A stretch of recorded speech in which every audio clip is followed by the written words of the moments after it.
Facebook.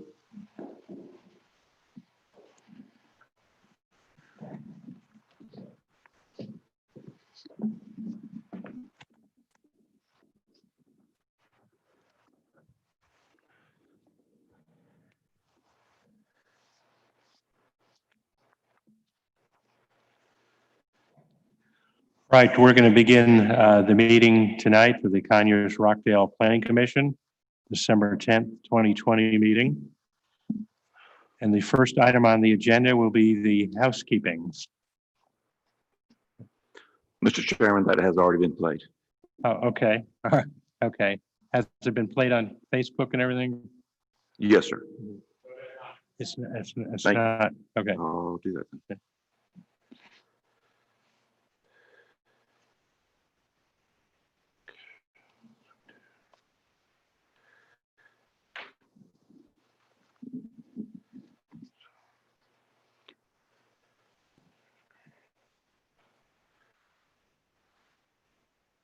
This meeting is being streamed live on Facebook and being recorded. Due to audio sensitivity, please refrain from sidebar conversations or personal comments for anyone in attendance.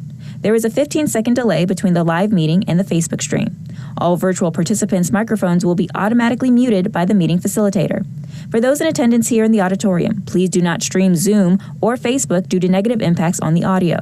Comments submitted via Facebook will become an official part of the record. Please limit the comments to the case being heard.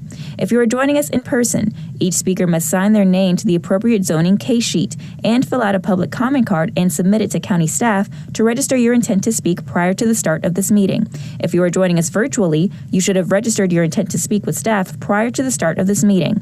Each item of business will be handled in the order that it appears on the agenda, unless upon motion of the Board of Adjustment, the order is changed. A member of the county planning staff will present each item to the Board of Adjustment and will. Sorry. Okay. All right. The next item on the agenda will be the invocation.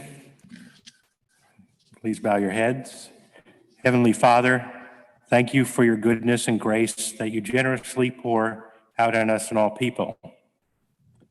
Especially, I thank you for the many blessings we gain from these important holiday times. While these are happy times for many, we also should remember those that are alone or ill or going through times of stress or difficulty, and pray that you would draw close to each and every one. Let them know your special peace in their heart and give to each sufficient grace. Please help us through this pandemic and keep us safe from injury and harm. I pray with your grace that the vaccine will soon put an end to this horrible crisis. In your name we pray. Amen. Amen. The next item on the agenda would be the Pledge of Allegiance. If you please stand. I pledge allegiance to the flag of the United States of America and to the republic for which it stands, one nation, under God, indivisible, with liberty and justice for all. Thank you. All right. Next item would be a determination of quorum. When I call your name, if you are present, please say aye. Modessar? Aye. Okay. Ronnie? Aye. Okay. Karen? Not here. Tom? Aye. Okay. Ernestine? Aye. Tawana? Okay. All right, so we have Karen and Tawana absent, but we do have a quorum. So the next item on the agenda would be the approval of the agenda. I'll make a motion. We approve the agenda. Motion by Ronnie to approve, Second, Mudassir Ahmad. second by Manessar. Any discussion? All in favor say aye. Aye. Any opposed? None opposed. Next item on the agenda is the approval of the minutes from the November 12th meeting. Mr. Chairman, I make a motion, we approve the minutes from the November 12th meeting. It's Tom. Motion approved by I'll second. Tom, I second it. second by Ronnie. Any discussion? All in favor say aye. Aye. Aye. Aye. Oh, okay. Any opposed? None. Okay. Next item on the agenda would be the rules of procedure for the public hearings.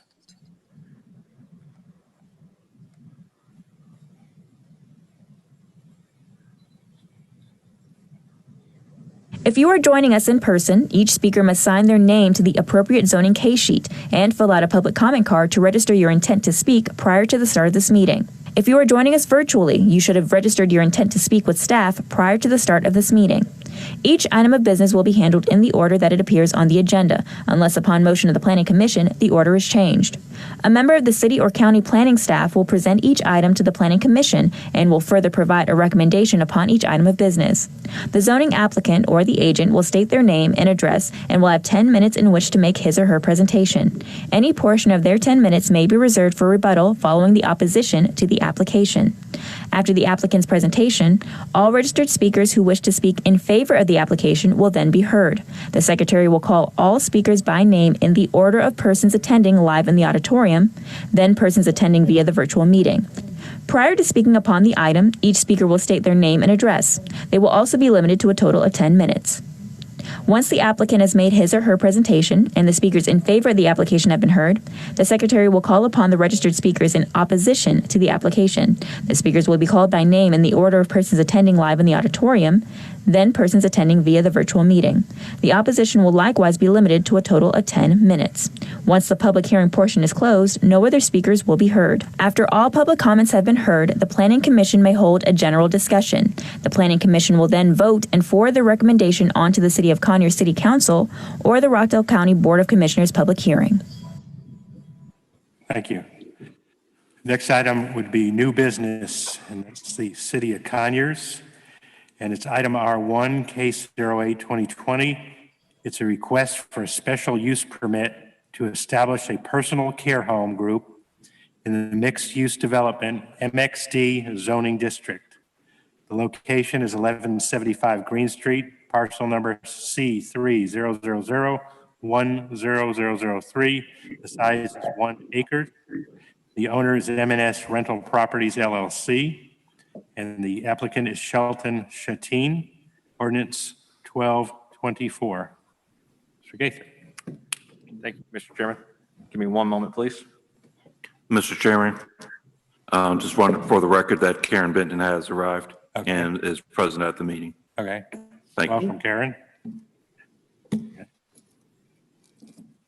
All right.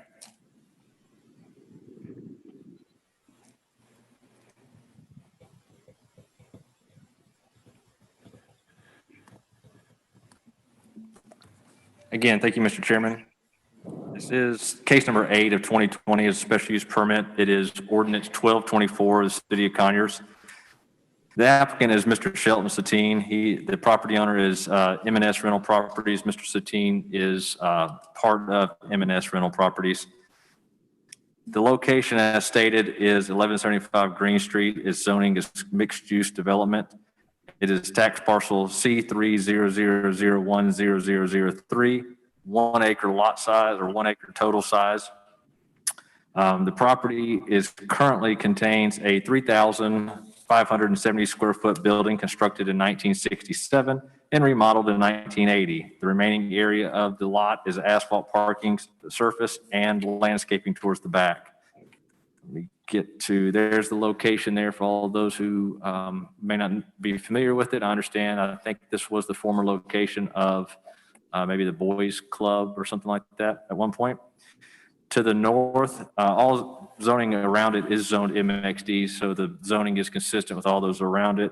To the north, you have a doctor's office. To the south, a hair salon. Across the Green Street is a vacant lot, as you see in the aerial photo there. And to the west is a residential area and another personal care home. Now, this portion of Green Street is classified as a collector street. Water and sewer service is provided by Rockdale County Water Resources and already available at the site. Now, a special use permit is, let me go back to, is provided for uses that are generally compatible with the use characteristics of the zoning district, but require individual review of the location, design, intensity, configuration, and public facility impact to determine the appropriateness of the use of any particular site in the district and their compatibility with adjacent uses. Special uses may require the imposition of additional conditions to make the use compatible in their specific context. Items to note: unless the building permit or other required approvals are secured within 12 months and construction subsequently undertaken pursuant to such building permit, the special use permit shall expire automatically. The time limitation may be extended by City Council not more than once and not for more than 12 months upon written request by the applicant and approval by the City Council. A special use permit shall be deemed to authorize only the particular use for which it was issued and shall expire automatically and cease to be of any force or effect if such use for any reason be discontinued for a period of 12 months. Now, there are 8 criteria in which we have to consider when reviewing the standards governing the exercise of zoning power. Those are listed above on the screen, and I'll read those out for the record with staff comments. A, whether a proposed request will permit a use that is suitable in view of the use and development of adjacent nearby properties. Staff believes yes, this request will permit a use that is suitable to those on adjacent nearby properties. B, whether a proposed request will adversely affect the existing use or usability of adjacent or nearby properties. With compliance to other development and use regulations, the proposal should have no adverse effects on the use or usability of the adjacent or nearby properties. C, whether the property to be affected by the proposed request has a reasonable economic use as currently zoned. There are many permitted and special uses identified in the table of permitted uses for the MXD zoning district. While not all may be the best suited for this location, nor in this building, there are many options available to provide an economic use. D, whether the proposed request will result in a use that will or could cause an excessive or burdensome use of existing streets, transportation facilities, utilities, or schools. The proposed request for personal care home will not cause excessive or burdensome use on transportation facilities, schools, or utilities. The requested use should not create excessive burdensome on traffic.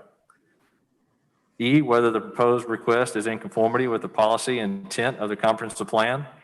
The zoning is in conformity with the policy and intent of the comp plan as currently stands. F, whether there are any existing or changing conditions affecting the use and development of the property that give supporting grounds for either approval or disapproval of the request.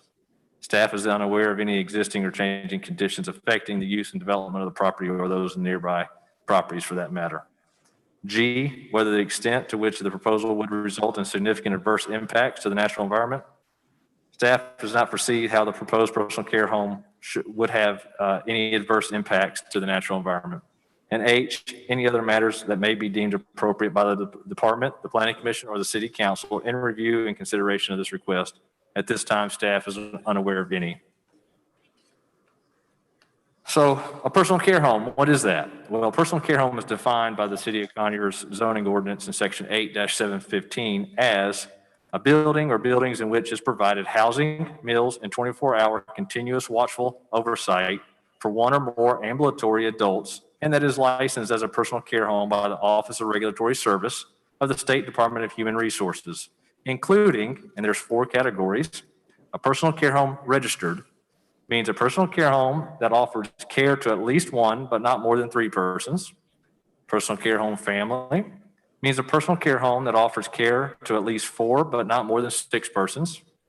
Personal care home group means a personal care home that offers care to at least 7, but not more than 15 persons. And personal care home congregate means a personal care home that offers care to 16 or more persons. This applicant is requesting a special use permit to establish a personal care home group for up to 15 persons at this location. Now, I'll go ahead and say, just for clarification, that while the personal care home group, if approved by the city council, is granted, that does not necessarily mean that there will be 15 people living there. The size of the facility will determine how many persons can live there, but at no point, no more than 15.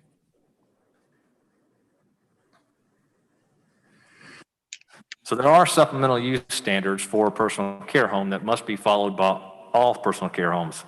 They're identified in the City of Conyers Municipal Code of Ordinance in section 8-7-92. And they state, all personal care homes shall meet all state requirements and shall display its state license or licenses and permits in plain view. The personal care home shall be operated in a manner that is compatible with the character of the neighborhood and shall not be detrimental to adjacent lots as a result of traffic, noise, light, refuse, parking, or other activities. Personal care homes located in a single-family residential districts are limited to 6 residences plus the live-in caregiver. 3, the personal care home shall maintain an aesthetic appearance that is compatible with the neighborhood. Specific to lots zoned RA, RS20, RS14, T&D, TH, RM, or D-Edge districts. A, the ramping providing access for persons with disabilities shall be placed in the rear side of the structure, and B, each resident room shall have at least one opening for a window. Now 4, bedrooms shall have at least 100 square feet of heated floor space per resident. Heated floor space is defined as the floor space under a ceiling at least 7 feet in height, except where required otherwise by an underlying district. There shall be no more than 2 residents per bedroom. And 6, to prevent the institutional atmosphere created by a concentration of multiple personal care homes and to retain the residential character of an area, no personal care home located in a detached single-family dwelling or an attached single-family townhouse shall be within 1,500 feet of another personal care home located in a detached single-family dwelling or an attached single-family townhouse. This distance shall be measured from the nearest point of property line of a proposed personal care home to the nearest point of a property line of an existing personal care home.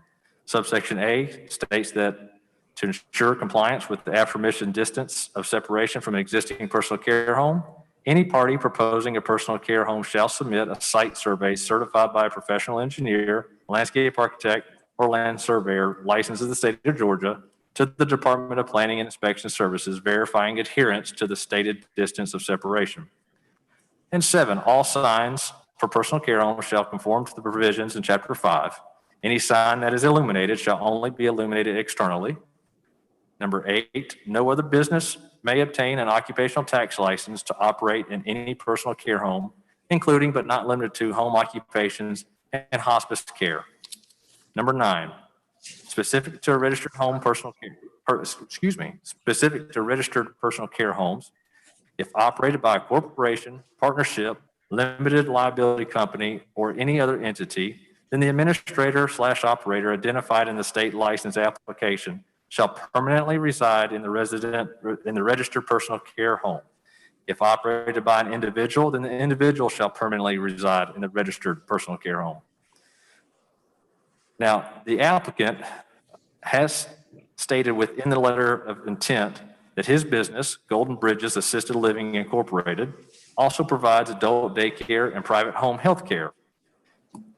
It is the applicant's intention to provide all 3 services from this location should the special use permit be approved. However, the Supplemental Use Standards for personal care home prohibits any other occupational tax license or business from operating in any personal care home, including but not limited to home occupations and hospice care. It has been explained to the applicant that the adult daycare and private home health care are 2 uses allowed by right in the MXD district. However, should the requested special use permit be approved, he would only be allowed to operate the personal care home. Based upon the standards governing the exercise of zoning power, staff recommends approval of a special use permit to establish a personal care home group that's 7 to 15 persons in the mixed use development zoning district at 1175 Green Street, tax parcel 30,001,0003. If there's any questions of me, I'll be happy to answer them at this time. If not, the applicant is here and prepared to give a presentation or statement.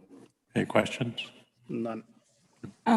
You said that it's up to 15 for, do you know what the maximum capacity of this particular facility is? No, ma'am, I do not know, as inspection or any kind of interior remodel plans have not been submitted. The building has a building occupancy of either a commercial occupancy or an assembly occupancy before they're able to occupy the facility. If the request is approved, interior remodel plans would have to be submitted, and that's when the occupancy will be set And then construction would undertake and a new CO for this type of use would be granted. Okay, thank you. Well, Thank you. thank you. This time we'll now hear from the agent. State your name and address, please. Good evening. Good evening. My name is Shelton Shateen. My address is 2109 Sable Shire Way, Conyers, Georgia, 30013. Okay.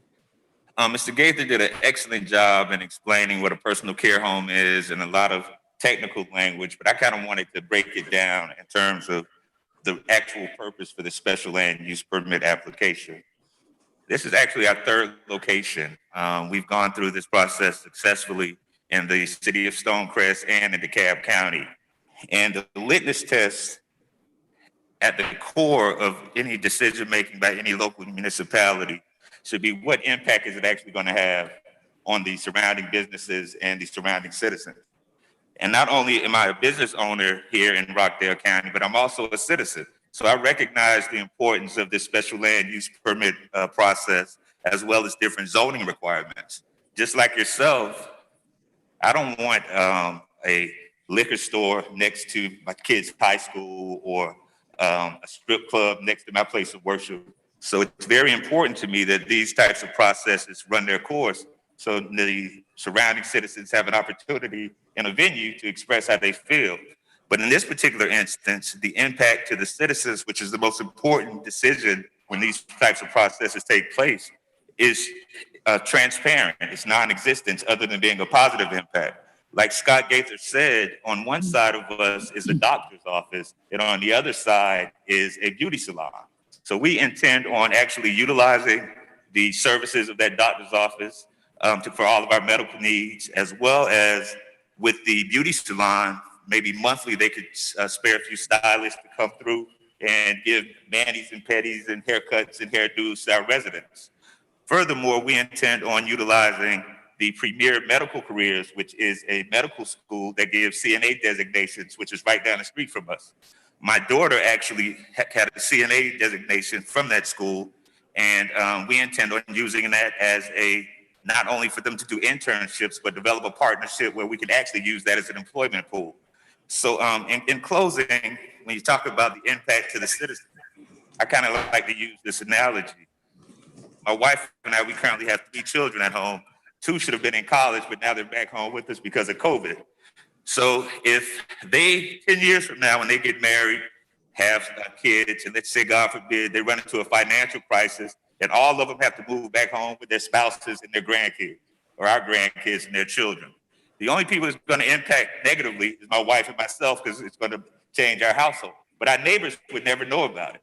They would never know that 9 people were living in our household other than a few extra cars in front of the garage or somebody going to the mailbox. And that's the exact impact that this would have on the surrounding citizens.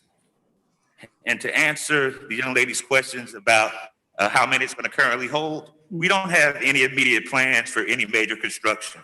It currently has 12 offices. 2 of those will be administrative offices, and then maybe 10 bedrooms. So at the most, at maximum capacity, it'll be 10 people in its current state. Okay. So that's really all I have. 1 person to bedroom. Yes, but the state requires, and you all have ordinance that speak to that as well. If the diameters of certain bedrooms are large enough, you can put 2 people in them. But currently, only 1 of these bedrooms meet that requirement. So at least 9 of the clients will have individual rooms. Okay. Any So additional questions? one of those said that the owner of the facility or the registered agent have to live in that place. So how will you manage that when you are operating 3? Well, when whomever is going to be the administrator, we would make that known to her. And obviously, in some instances, that's advantageous to the person that wants the job. Oftentimes, when people take those types of positions, they look for positions where they could have housing as well. You'll be serving meals there, or? Yes, 3 meals a day and snacks. Okay.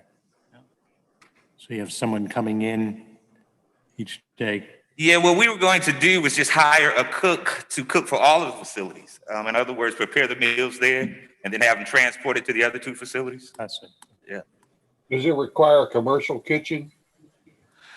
That is something that the state will kind of mandate. Again, that will be kind of uncharted territory for us. So I can't answer that concretely, but whatever needs to be done, we'll make the proper modifications.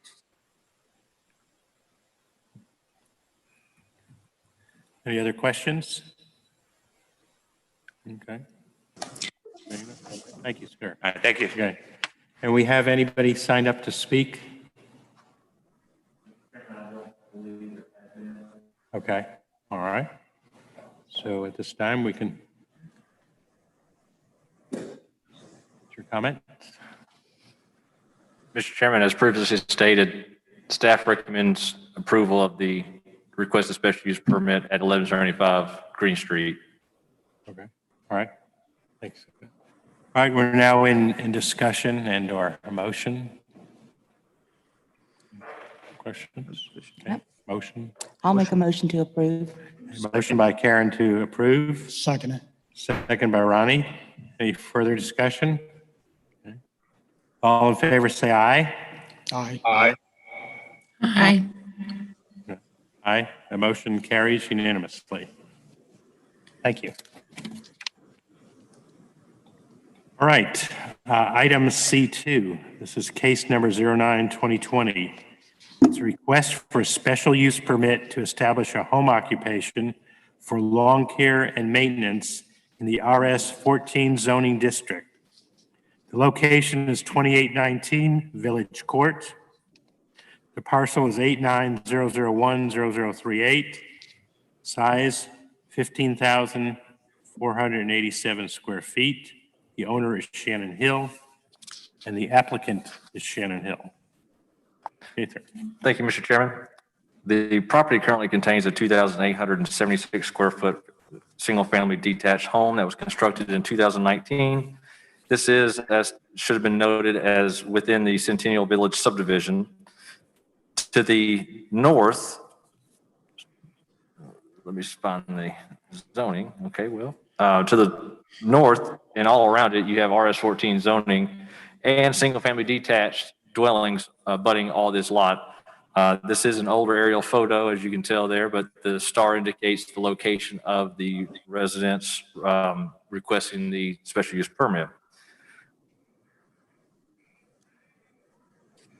I'll spare you the details of what a special use permit is. However, going through the criteria for which standards of governing the exercise of zoning power, whether a proposed request will permit a use that is suitable in view and use of development of adjacent nearby properties. Staff believes that this request may be suitable in the use on adjacent nearby properties so long as the supplemental use standards for home occupation are followed. B, whether a proposed request will adversely affect the existing use or usability of adjacent or nearby properties. With compliance with the other development and use regulations, the proposal should have no adverse effects on the use or usability of adjacent and nearby properties. Whether the property to be affected by a proposed request has a reasonable economic use as currently zoned. Staff believes the property has a reasonable economic use as a single-family detached residence. D, whether the proposed request will result in a use that will or could cause an excessive or burdensome use of existing streets, transportation facilities, utilities, or schools. The proposed request could potentially cause an excessive or burdensome use of existing streets. It should not cause excessive or burdensome use on transportation facilities, schools, or utilities. Whether the proposed request is in conformity with the policy intent of the comprehensive plan. The zoning itself is in conformity with the policy intent of the comp plan. However, by the nature of the business, the request could potentially be non-conforming to the comprehensive plan. F, whether there are existing or other changing conditions affecting the use and development of the property that give supporting grounds for either approval or disapproval of the request. Staff is unaware of any existing or changing conditions that affect the use and development of the property or nearby properties. G, whether the extent to which the proposal would result in significant adverse impacts on the natural environment. Well, potentially, the proposed use could result in adverse impacts to the environment by the nature of the business, by transmittance of noxious weeds, the induction of invasive plant species, or the potential spillage of fuels or oil Again, no more than that of a standard individual cutting their own grass. And H, any other matters that may be deemed appropriate by the development of by the department, the planning commission, city council, in review and consideration of the request. The applicant has reached out to their property owners association, the HOA, and many of the residents in the subdivision, informing them of this request. I'm sure the residents have seen the sign posted on the resident's property, and we have received 7 letters or statements of approval from her neighbors stating that they support her request and wish her well. It is to be noted that none of those 7 were immediately adjacent property owners to the property.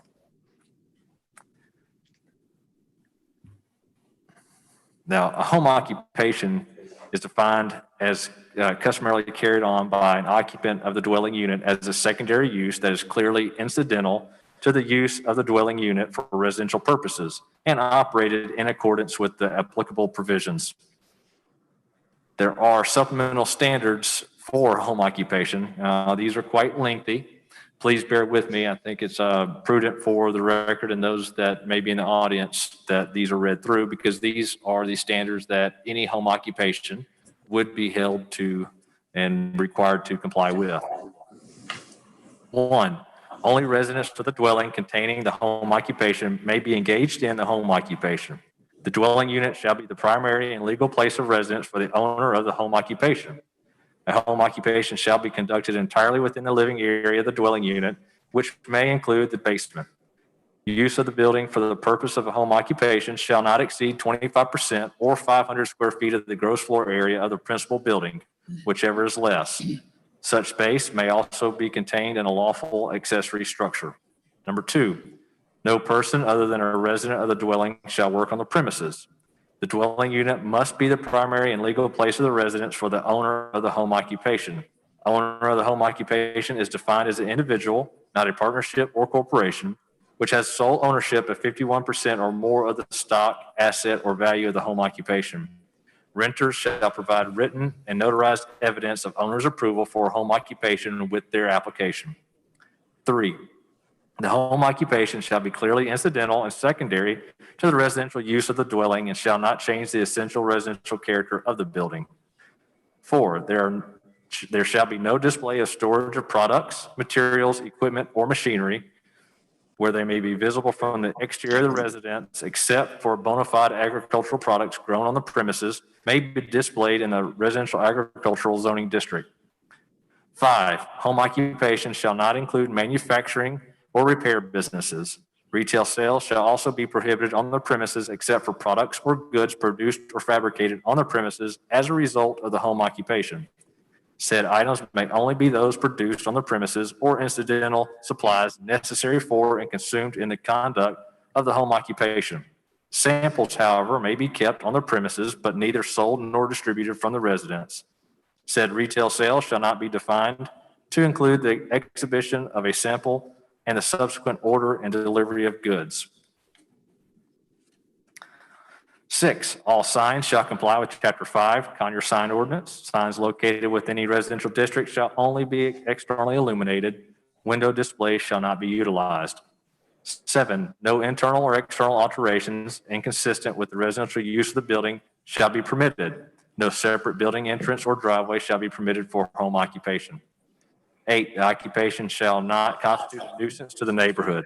Furthermore, except as would be caused by a typical residential use, no noise, vibration, dust, odor, smoke, glare, heat, or electric disturbance that is perceptible beyond the property line will be permitted to occur as a result of the home occupation.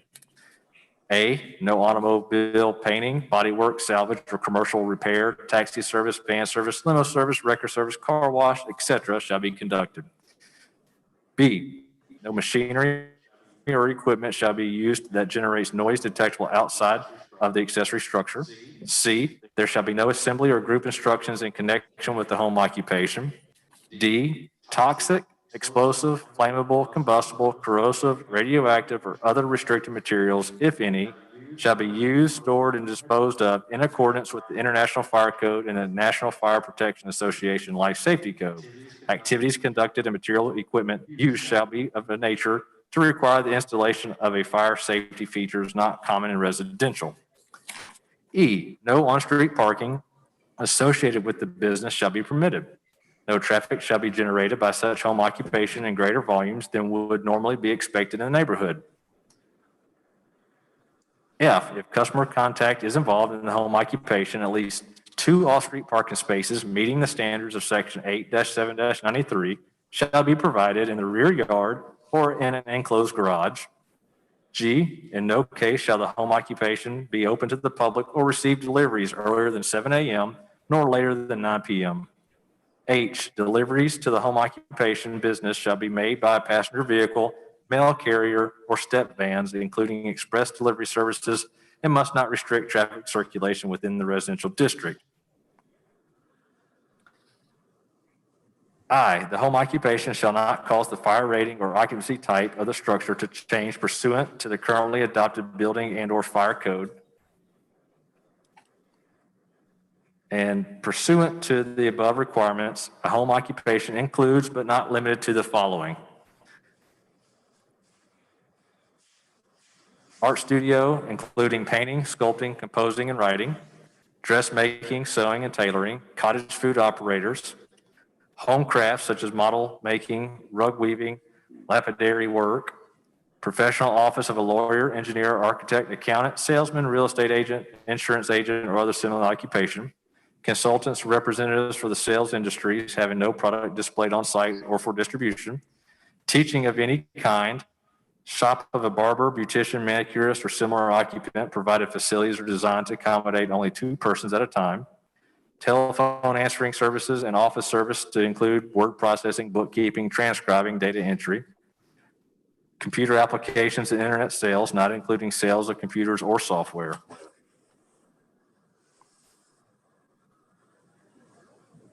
Home occupations requiring a special use permit to operate include, but not limited to, the following: janitorial and cleaning services, lawn care and maintenance, general construction office, maintenance contractors' offices, mobile car detailing.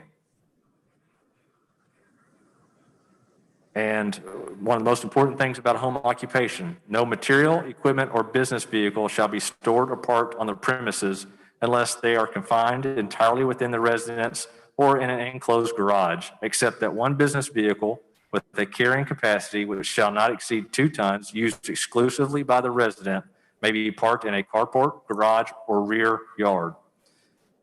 This shall not include earth-moving equipment or a wrecker, dump truck, flatbed truck, or any truck with more than 6 wheels or more than 2 axles, or van capable of carrying 15 passengers, including the driver.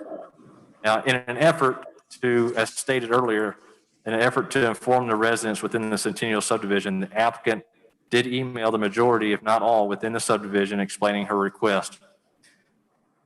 As I stated, we did receive emails in response to that supporting the applicant's request, and those emails have been forwarded to you all. The applicant hasn't been informed that the lawn care equipment cannot be stored or parked on the premises, and she has since notified staff that the equipment and trailer will be stored at another location, and the home occupation is to send and receive business-related invoices. There is photos of the location in which the applicant lives. You see it's a very nice house, very nice neighborhood, very well maintained. There is the survey of the applicant's property. And based upon the standards governing the exercise of zoning power, staff recommends approval of the special use permit to establish a home occupation for lawn care and maintenance in the RS14 zoning district at 2819 Village Court, tax parcel 08900100038. If you have any questions, I'll be happy to answer them at this time. If not, the applicant is here. Just one clarification. It says the request for lawn care services, and that the equipment will be within an enclosed trailer that's parked in the driveway. You said that will not happen. That's correct. That has since been clarified to the applicant. That will not happen. Okay. Has it been- has it been- Okay. Go ahead. Okay. Ernestine? Scott, I was just wondering, could you make an amendment to the request? Because I wanted to make sure that it is clear, if approval is granted, that equipment will not be kept at the property. Can you make that a condition statement? You're more than welcome to add that as a condition if you're making a motion. However, the supplemental standards for home occupation is already in the ordinance that equipment cannot be stored on site. But you're more than welcome Okay. to reiterate that should you feel necessary. Okay, thank you. Thank you. All right, Ronnie, I've got a question. Do we have written approval from the board to run the business and also to have the trailer that won't be enclosed in the garage? Do we have any Written kind of approval approval from the from a board or HOA? Is Yeah, that? covenants require written approval from the board. I'm not sure. And again, I should explain that the city does not enforce covenants. Covenants are civil legal agreements entered by property owners. That is between the applicant and the HOA, sir. If the HOA takes issue with that, and they can take the steps necessary should the city council decide to approve this request. I've not heard anything from the HOA. Again, Because I just, the applicant. Ernestine again. Yes, ma'am. The email went from the applicant, and it would have been better just as suggested if it would have came from the HOA if she was considering a home business of such. Because a lot of the emails, I did see that there was some reservation regarding approving it within one of the emails that I read. Yes, ma'am.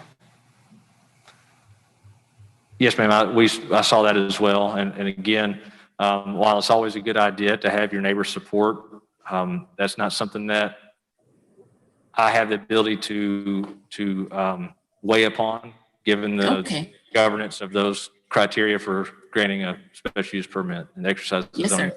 But now the applicant may be able to better address that in their presentation and speak more wisely to that. Thank you. Because she's right here ready to speak. Any other questions for Scott? And if I may weigh in, this is Karen Benton. I'm actually in that area of law, and in our discussions, I might weigh in on that conversation about homeowners associations and so much. So, yeah. Okay. Thank you. It's not part of our job to enforce homeowners associations. Yeah, that's but it is always nice to have support and know that, Yes. you know, We cannot enforce Yeah. the restricted covenants. that's correct. Yes. Thanks, Karen, for the clarification. Okay. Any other questions from the board? All right. At this time, we will hear from the applicant, Shannon Hill. Welcome. Good evening. Good evening. I just want to let you guys know that I do have a letter from my HOA with approval for me to go ahead and move forward with my business. And I can forward it to you, Scott, the approval letter as well. Our HOA, we have a 57-page covenant, and in our covenant, it strategically says no heavy equipment such as trailers. So obviously I would not have a trailer on my property. It will be against my covenants. But to interject with the lawn care business, so I've been a resident of Conyers, Georgia for the past almost 2 years now. I recently moved here from Stockbridge, of course. And when I first got here, it was very, very hard for me to find somebody to do lawn care for my home. And actually, I finally found somebody, and they were in Decatur. Their business was in Decatur. Eventually, I was fortunate enough to marry my husband, and my husband is a landscaper. So he has a successful business that's actually located in Bibb County. So the business and all of his stuff will be transitioning here to Conyers, Georgia. The special use permit, the application process, the main thing is just to be able to send invoices and to receive and send out invoices as well as any type of payments to be done. There will be no equipment stored on the property, no lawnmower, not even a weed eater stored on the property. We have actually sourced out one company, which is Compass Self-Storage, which is on Sigmund Road. You can park trailers there. They do a rental fee, which is like monthly. But as of right now, the trailer is stored with my family due to my covenants. I have support from my community members. I actually have 2 people here that are in support of the business. Before I actually even applied, I wanted to make sure that it was okay with my residents that are located in my community before I started the business. There will be no disturbances to the residents in the community. There will be no in and out traffic into my home. Actually, nobody will come to my home that's going to be related to the lawn care business at all, period. It's just, like I said, to be able to send invoices and receive payments and deal with paperwork inside the home. Any other questions? So there would be no evidence that you're even running a business. Exactly. Okay. Other questions? Okay. All right. Thank you. Is there people to sign up to speak? I'm sorry.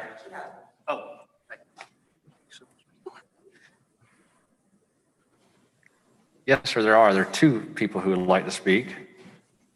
Ms. Nesbitt, Ms. Corley Nesbitt.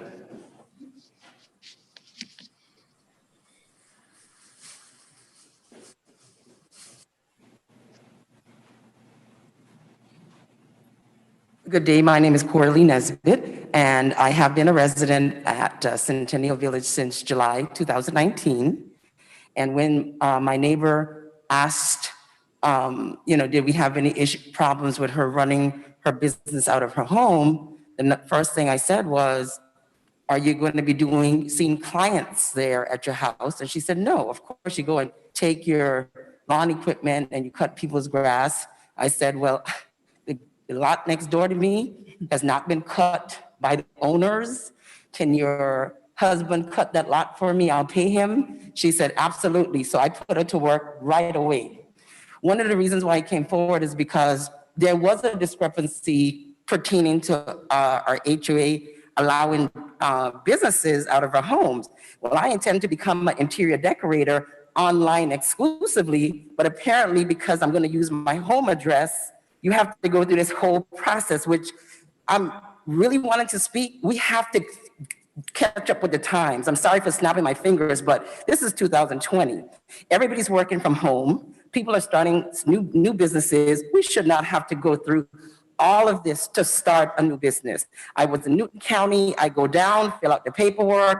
I got a business license. It should not be this difficult in the city of Conyers to do something honest to bring money into your household, which is exactly what this young lady intends to do. And we're in total support because right away they got about 7 neighbors, they started cutting grass. And the equipment is not stored on the premises, which of course is the most important thing. We don't want to see that in our gated community, which we're a gated community. So you guys cannot care more about our community than we do because we want to keep the standard. Thank you. Thank you. And Ms. Makisha Ramsey Benjamin. Hello, I'm Makisha Ramsey Benjamin, and I actually live right across the street from her.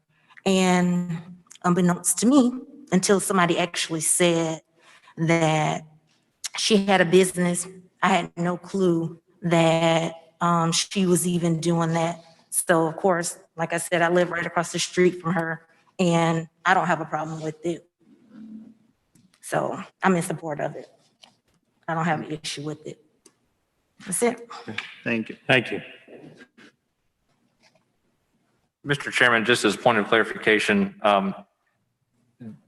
the special use permit is only required for home occupation that which wants to operate the type of business such as janitorial and cleaning services. from their location, lawn care and maintenance from the home, general construction office from their home, maintenance contractor's office from the home, and mobile car detailing from the home. All those other various types of businesses that were listed previously in the supplemental standards, those do not require the special use permit process to obtain a home occupation.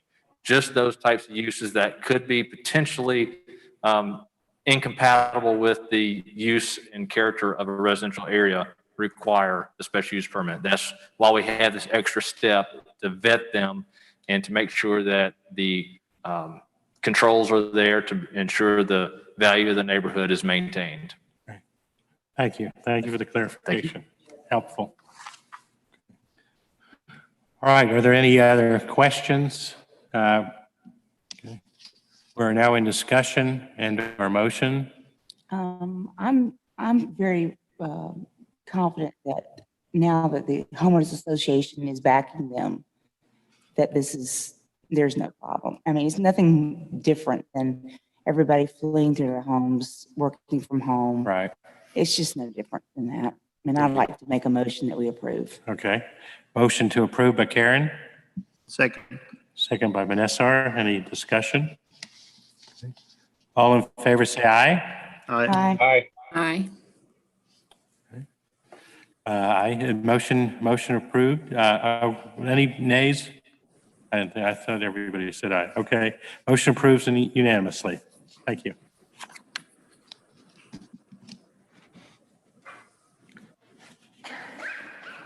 All right, moving on to item C3. This is a text amendment, ordinance 1225, section 8735, townhouse TH zoning district. Okay. Thank you, Mr. Chairman. This is ordinance number 1225, as stated, text amendment to section 8-7-35, townhouse zoning district. Instead of reading the entire ordinance to everyone, I'm not ready for you all to fall asleep yet. I just want to highlight and discuss the main differences between the proposed changes and the current ordinance. The proposal will increase the maximum impervious surface of the gross area of the site from 60% to 80%. It will reduce the minimum land lot size for individual dwelling units, as currently stated, from 4,000 square feet to 2,000 square feet. It will increase the maximum front yard setback from 15 feet to 25 feet, reduce the minimum rear yard setback from 35 feet to 5 feet. They'll change the heated floor area requirements per bedroom, which is on a sliding scale, to a minimum of 1,400 square feet. That sliding scale is currently looked at as one bedroom is 1,000 square foot townhome, a two bedroom is 1,200 square foot, three bedroom 1,400 square foot, and four bedroom 1,500 square foot. It would increase the density from 6 units per net acre to 10 units per net acre, increase the number of units under the same roof from 5 to 8, increase the required percentage of brick, rock, stone on building elevations from 50% to 60%, reduce the roof overhang on exterior wall to 12 inches. Thought I went deaf for a second. Reduce the landscape strip between the sidewalk and street from 4 foot to 2 foot, and introduce something that's a little bit different. Currently, there's a requirement that all townhomes have rear garage load entry. What we're proposing, we looked at and saw where not every piece of land that is suitable for townhomes would be suitable for rear garage load entry only. So in order to make it more accessible and developable, we set a minimum of 60% of the townhouse dwellings shall have a required residential parking garages located in the rear yard. Access to the required enclosed residential parking garage shall be provided from an alley in the rear yard. The enclosed residential parking garage shall be set back a minimum of 10 linear feet from the edge of, from the alley's edge of pavement. So what do you do with the other 40%? Good question. We allow up to maximum of 40% of townhouse dwellings to have the required residential parking garage located in the front yard. The required residential parking garage shall be set back a minimum of 25 feet from the back of the curb to the adjacent street to accommodate for vehicular parking in the driveway without impeding the pedestrian access on the adjacent sidewalk. Garage doors shall be recessed at least 1 foot behind the front wall plane of the dwelling unit, or a secondary story element over the garage door shall be provided that extends at least 1 foot beyond the wall plane. And to require developments containing more than 20 townhouse dwellings to provide additional parking spaces of 1 space per 5 dwelling units. Parking shall be on paved or concrete surface, evenly distributed throughout the site and appropriately striped. So that is the major differences, really the differences in the existing townhouse zoning ordinance and the proposed ordinances before you tonight. I'm happy to answer any questions you may have. Questions? I'm sort of curious about two things. Yes, sir. One is you had a 5 foot from the rear line setback. Yes, sir. That's just strikes me as a little tight, really. Okay. And then you had 12 inches on the overhang, which is a little small. But is this norms that are coming out nowadays? Well, we did look at other jurisdictions and what they're using. We looked at our current townhouse ordinance. We looked at how previous townhouse ordinance, how that was developed. I think some of you all are familiar with some recent townhomes, and while they are functional, they may not be the best the city could do. To answer your question about reduction in the rear yard, I wish I had provided the illustration to show this, but the idea and the reason for the reduction in the rear setback is if you have a front garage load entry, you have to push that building back 25 feet. Well, the lot size is 25 foot wide, and if you have a 2,000 square foot lot, that's 25 foot by 80 feet. If you have a minimum of 1,400 square foot house, the footprint of that house may be, being a 2-story, that's where most townhomes are, 700 by 700. Well, if it's 25 foot wide and you've got to go 56 foot back, that gives you a yard space still in the front yard of about 600 square feet in the front yard as the yard space, but also to accommodate for that vehicle parking in the driveway and no vehicles parking in the street. I think we can all agree that on-street parking is nice every once in a while, but it shouldn't be an everyday occurrence in a tight, high-density development. I hope that answered the question about that. The question about the roof overhang, 12 inches is what is being currently constructed on single-family residential structures. While, yeah, I like 18 inches, that's just not a very common occurrence anymore. You see that more on custom-built structures than you do any kind of production-built home. Okay, thank you. Scott, I would like to ask a question. Is there something that drove this revision? Is there builders or new construction? Is there something that actually driving the change? Yes, ma'am. Very good question. There is. We've been contacted by a couple different developers looking at different sites within the city of Conyers, and townhomes are a hot commodity right now because they provide affordable housing options for people. Also, it's kind of a trend with seniors who are trying to downsize. They don't want a big yard to maintain, but they still want their independence. But we have been in contact with several developers or those who have come to the city looking to do projects that incorporate townhomes. So in looking at that, we looked at our ordinance, and we haven't used the townhome ordinance in quite some time.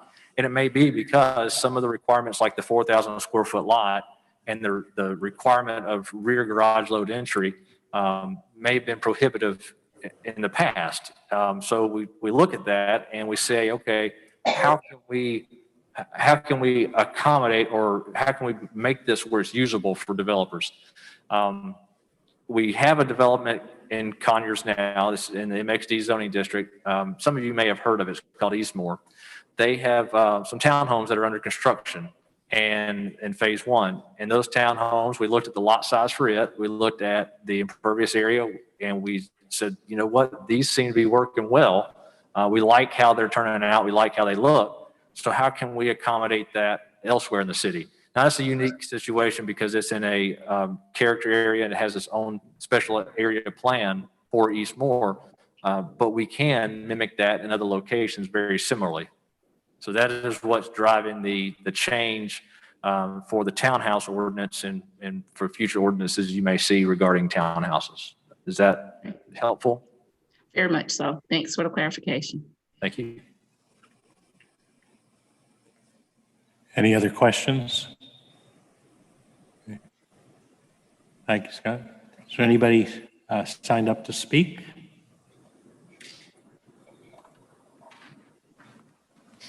Look like it. I don't believe so, no, sir. All that crowd is just sitting for doing nothing. Right. Sorry, guys. Yeah. All right. Staff recommends approval of the proposed ordinance amendment.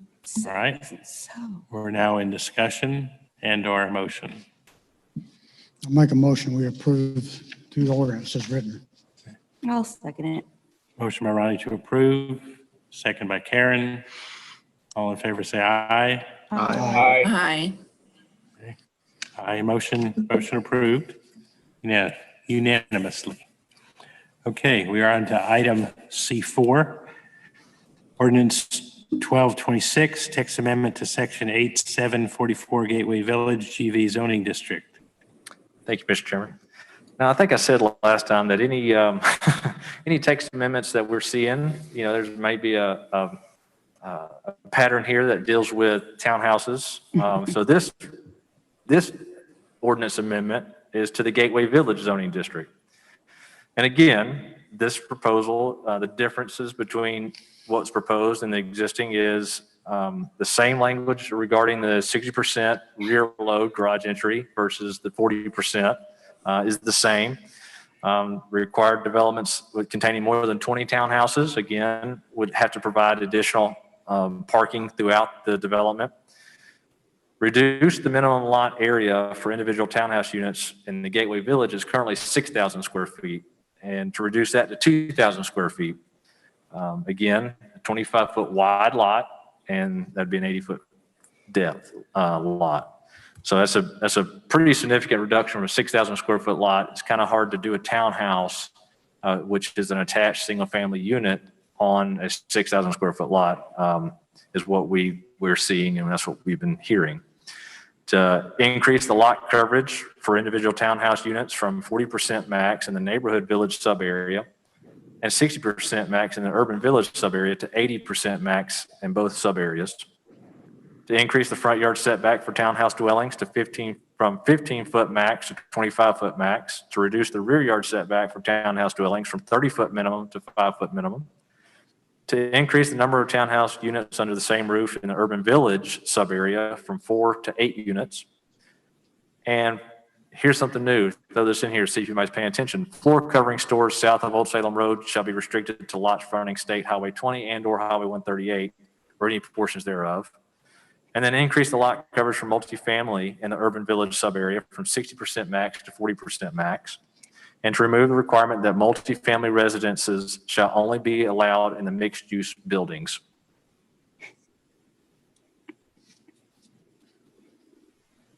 Any questions? Got a question. Yes, sir.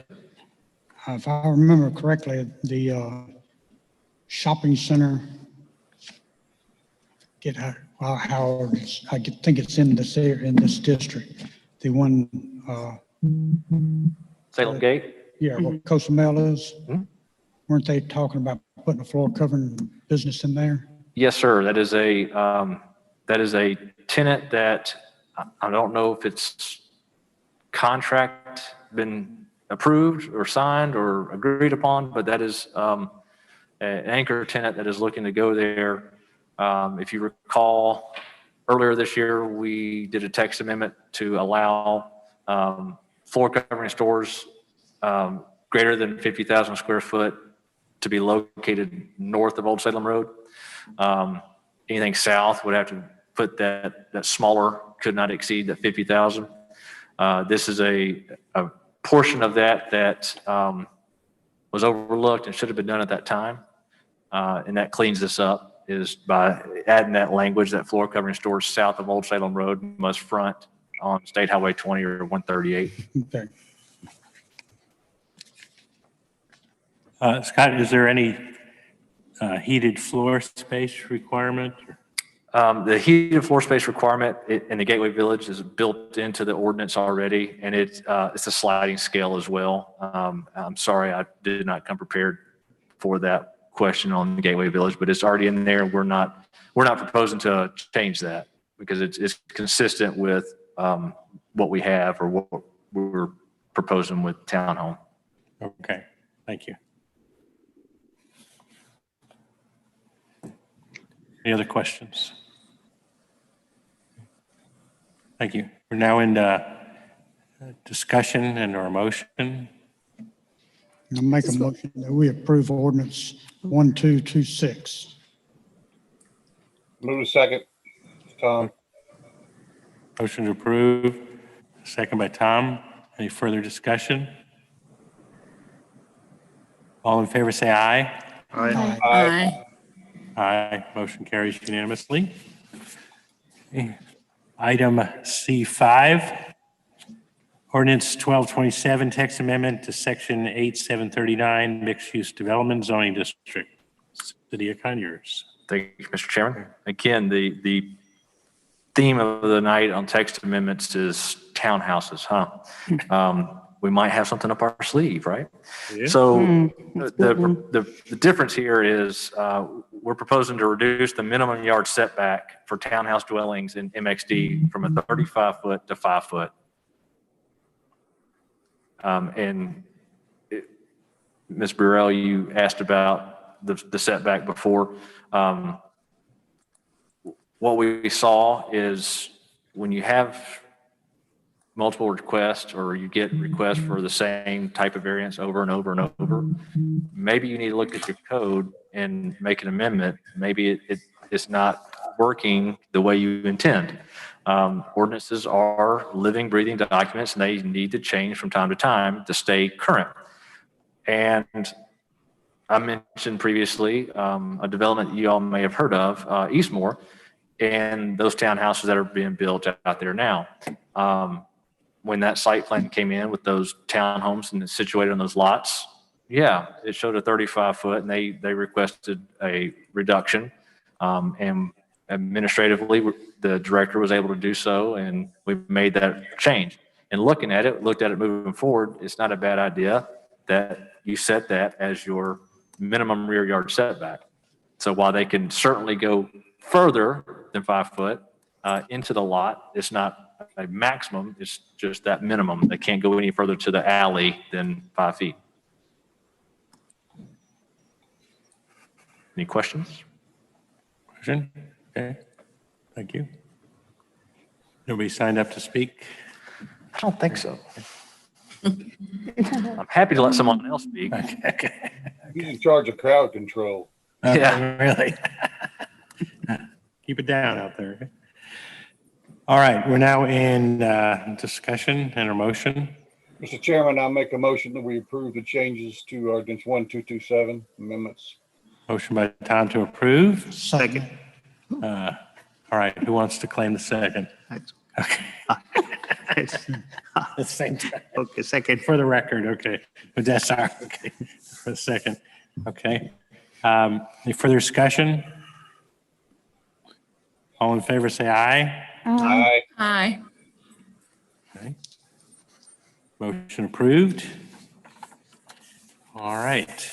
Item C6, ordinance 1228, text amendment to section 8-790, principal permitted use and special use table. Thank you, Mr. Chairman.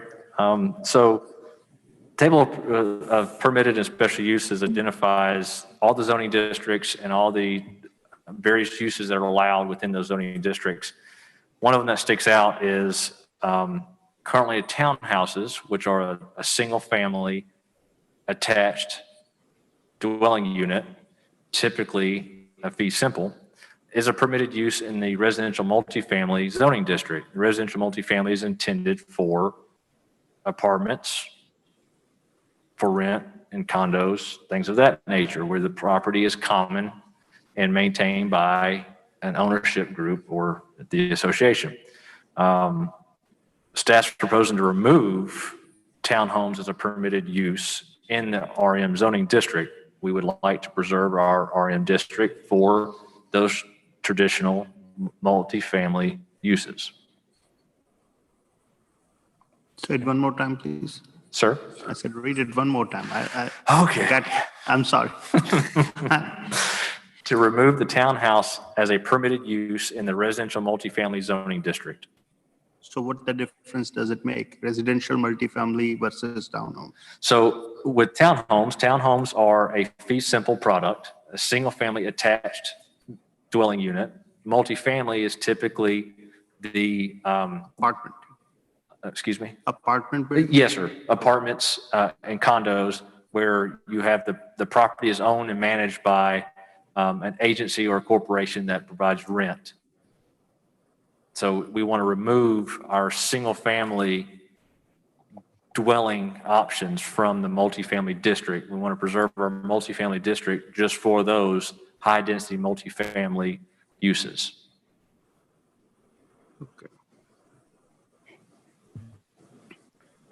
Now, there are options. I see the wheels turning.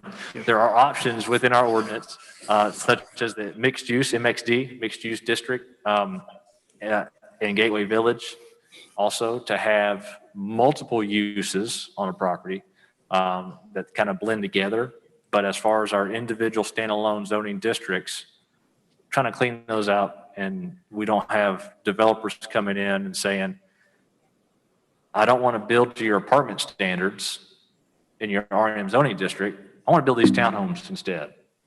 And we want to be able to separate that and leave our residential, our multifamily residential zoning for the true multifamily. Okay. Is that was that a little helpful? Maybe? Yeah. Something to think about. Yeah. Okay. All right. Any more questions for Scott? Okay, thank you. We're now in discussion and our motion. I make a motion to approve. Motion by Karen to approve. I'll second it. Second by Ronnie. All in favor, say aye. Aye. Aye. Okay, motion passes unanimously. Okay, next item, Rockdale County business, none. Reports, City of Conyers, case 06-2020, rezoning at 558 Highway 138, and case 07-2020, rezoning at 1337 Highway 138. Yes, sir. Thank you. Those items that were before you last month, it was rezoning. The city council did accept the planning commission's recommendation and approve those zoning changes. And it will be formally and finalized at the next council meeting with the adoption of the minutes from that meeting date. One more item I would like to add is Ernestine asked what's causing these text amendments on townhouses. And yes, I do anticipate in the coming months, we have luckily been discussing with several different development opportunities in and around Conyers area for potential multifamily and potential townhouse and also single family.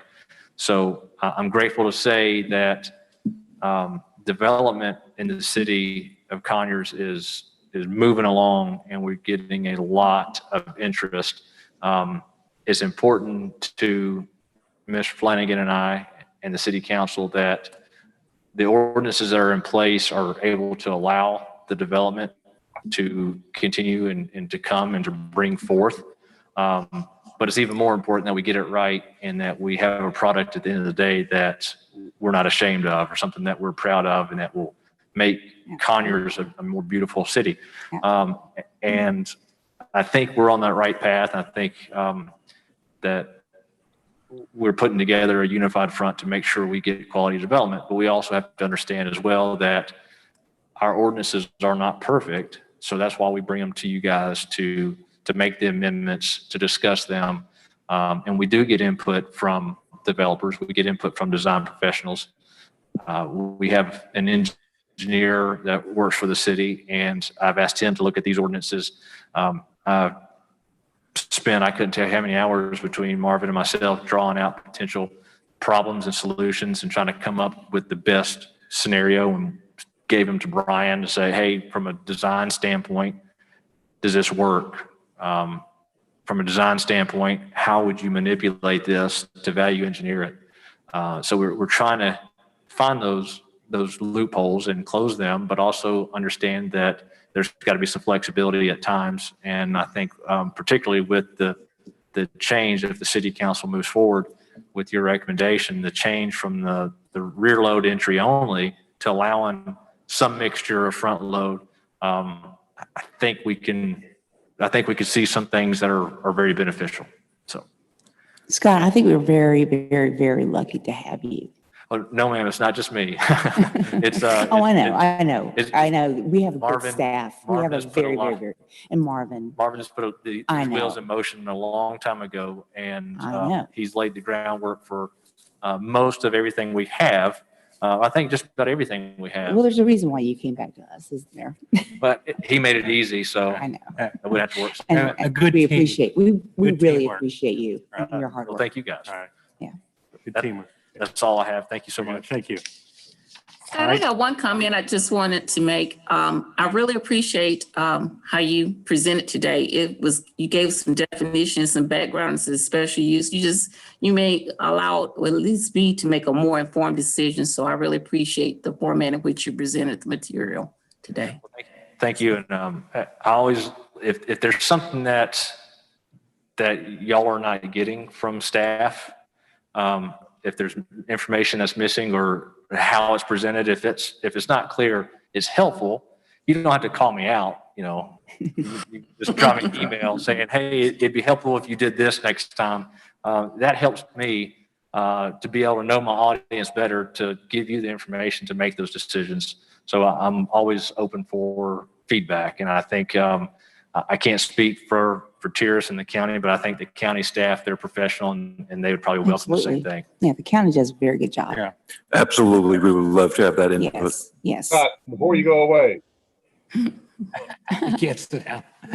I was just curious as to how y'all have settled into your new digs over there, or are you settled in?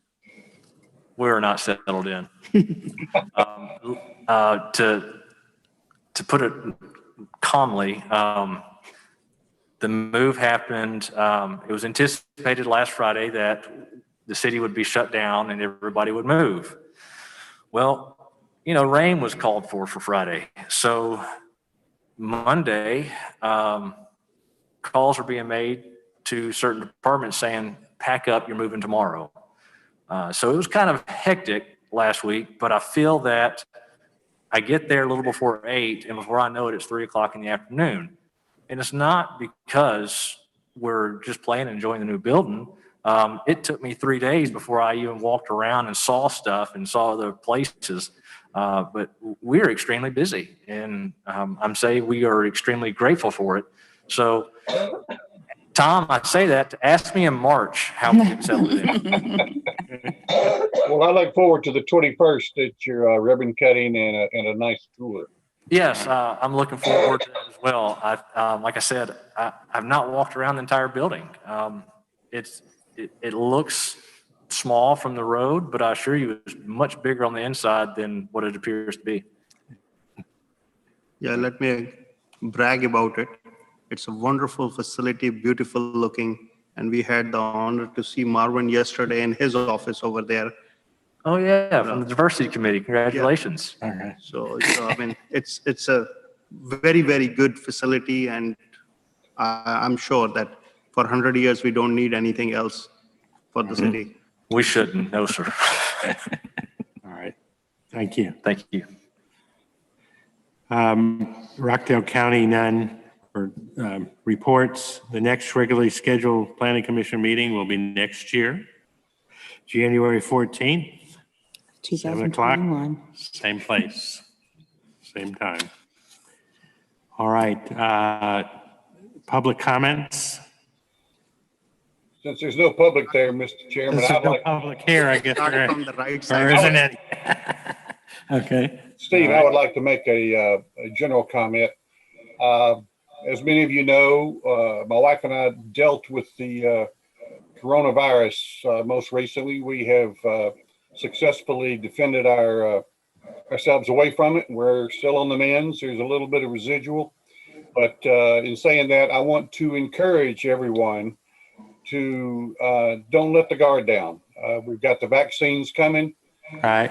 I would find it imperative to ask everyone to continue to wear a mask and hand sanitize, and don't think that it's over, because today in the state of Georgia, we had the highest increase of new cases, and still got a ways to go, so continue to be diligent. Amen. So, Thank you, Tom. Glad you're better. thank you, Tom, and so glad you look you're pretty better. good for And COVID Video guy. makes it look better. Yeah. say Very something, good. Ray. We're so glad that you and your family are well from this. Exactly. So in that case, I want to wish everybody a happy holiday and a happy new year. And we'll be back in January, be back either here or virtually.